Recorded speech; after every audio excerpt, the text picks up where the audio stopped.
If you're just starting out and you're up to the point now where you have to change from a C chord to an F chord, you might be really scared about this, okay? It can be a little frustrating, if not even intimidating, to make this change. Well, I'm going to show you a way here you can make it a little bit easier without grabbing the bar chord, the dreaded bar chord. If you're not ready for that, it's okay.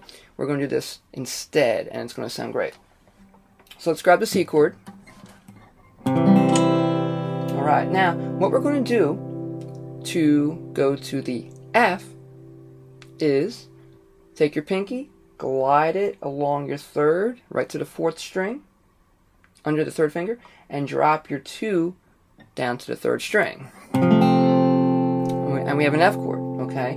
Now we have a C note in the bass there, but that's okay. It's in the chord, and it still has the same color as a regular F, okay? You're only 2 notes away from a full F chord anyway, and this gets your job done quite nicely.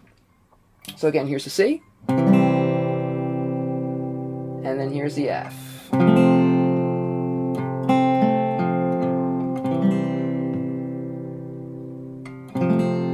Real simple change. Again, guiding and gliding the fourth finger along the third, and then putting my second down. And again, the second is actually gliding along the first finger in a way. The first finger and second finger, if you can see that, they are touching at the knuckles again. Real important.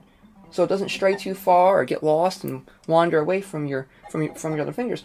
It's going to just use that knuckle as a little pivot point, and it's going to just move down to the third string. Okay? That's the concept behind all this stuff here. Okay? Keep those fingers touching, maintain the shape, use them as a feeler gauge. Okay, next we're going to move C to G. Okay, so what we can do now is we have the C chord, okay, and there's 2 ways you can move to the G here, okay? The one way is maintaining the shape of the third and second finger, okay? Keep them connected at the knuckle and move them up one set of strings, all right? So we move those up, we drop the pinky down, we have a G chord, and then we just move the shape back down to 5th and 4th string and put our first finger down, and we have a C. Again, here's your G chord. Move these up, pinky down, and then of course bring these back and guide that in. Again, when I guide that in, I'm making sure my second finger, first finger are touching just at the moment of impact, right when it chops in that fret, so it helps to push it in there, and you get a good sound. Okay. The other way is to move your first and finger over. Again, you're leaving them touching. First and finger are still touching as you move them over, but your first finger is going to move up a little closer. You're going to close that gap there, and then the pinky will drop down. Okay. When you move it back, you keep the first and second connected. You move the first finger down a little bit more than the second finger, and you drop the third in. Okay. So again, using your first and second to hold the shape, but to adapt to a closer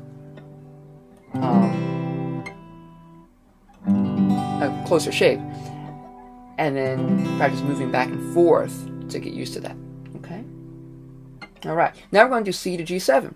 Alright, so here's our C again. We'll take our 2 and 3 again. Maintain the shape, move those up to the 6th and 5th string, and drop your first. It's as simple as that. Move it back. 2 and 3, maintain the shape, move them up. Drop your first finger and then move them back. Okay, and of course these are all one movement. Okay, you may do them separately at first, but after a while you'll learn to do everything at once when you become more comfortable with how it all feels. Okay, and then for the last one we're going to do a C to A minor change. Okay, this one's pretty simple. After your C chord, all you're going to do is take your third and just kind of wrap it around your second finger underneath and put it on the third string. Okay, so again, up on the third. Third finger up on the 5th string. Take your third finger, glide it underneath. You can feel your finger there. Just tuck it underneath on the 3rd string. Okay, keep your fingers standing up, of course. Okay, and you'll get a good sound. All right.